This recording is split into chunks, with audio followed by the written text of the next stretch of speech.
বাংলাদেশ জাতীয়তাবাদী দল বিএনপির ৪৭তম প্রতিষ্ঠা বার্ষিকী উপলক্ষে বিএনপির ভারপ্রাপ্ত চেয়ারম্যান জনাব তারেক রহমান ঘোষিত সারা দেশে ডোবা নালা খাল পরিষ্কার পরিচ্ছন্নতা কর্মসূচির আজকে ৩১তম দিন চলছে।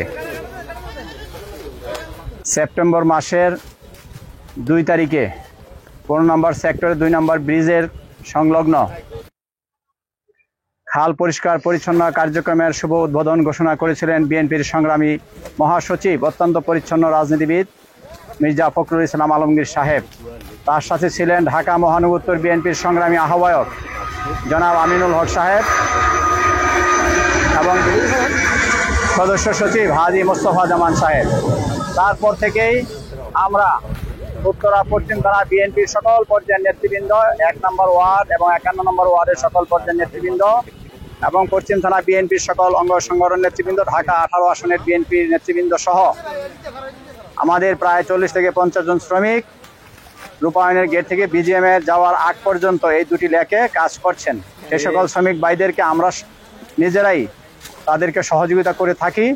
আজকে শেষ পর্যায়ে এসে আমার মনে হয় আর ৫% কাজ বাকি আছে। আমরা আশা করি আর ২ থেকে ৩ দিনের মধ্যে আমরা এই কাজ সমাপ্ত করতে পারবো ইনশাআল্লাহ। এবং ২ পারে তারপরও কাজ আমাদের চলমান থাকবে। ২ পারে আমরা মানুষকে হাঁটার ব্যবস্থা করা, বসার যাতে বসতে পারে সে ধরনের পরিবেশ তৈরি করা এবং বৃক্ষরোপণ করা সমাপ্ত আমরা কাজ শেষ করবো ইনশাআল্লাহ।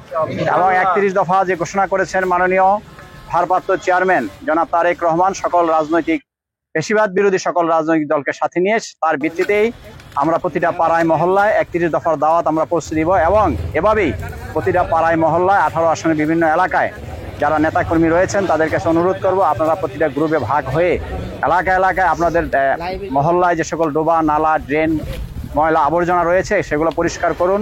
৩১ দফা ঘরে ঘরে পৌঁছে দিন এবং প্রত্যেকটা এলাকায় যাতে কোনো অন্যায় অরাজকতা বিশৃঙ্খলা করার সাহসকে না পায় সেদিকে আপনার দৃষ্টি রাখুন। এবং আগামী দিনে একটি সুন্দর বাংলাদেশ গড়ার লক্ষ্যে বিএনপির ভারপ্রাপ্ত চেয়ারম্যান যে প্রত্যয় ব্যক্ত করেছেন আমরা সেই তার বক্তব্যকে ধারণ করে লালন করে আমরা আমাদের সমাজকে, আমাদের এলাকাকে, আমাদের পরিবারকে, আমাদের প্রতিবেশীকে আমরা যাতে সবাই নিরাপদ থাকে এবং ভালো থাকে এবং কেউ কোনো খারাপ অন্যায় কাজে জড়াতে না পারে সেই দিকে আপনারা খেয়াল রাখবেন এবং সজাগ থাকবেন।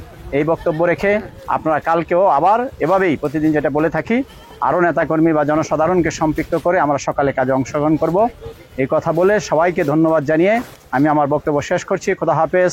বাংলাদেশ জিন্দাবাদ, বাংলাদেশ জাতীয়তাবাদী দল জিন্দাবাদ, দেশীয় নেত্রী বেগম খালেদা জিয়া জিন্দাবাদ, জনাব তারেক রহমান জিন্দাবাদ, ঢাকা মহানগর উত্তর বিএনপি জিন্দাবাদ। সকলকে ধন্যবাদ।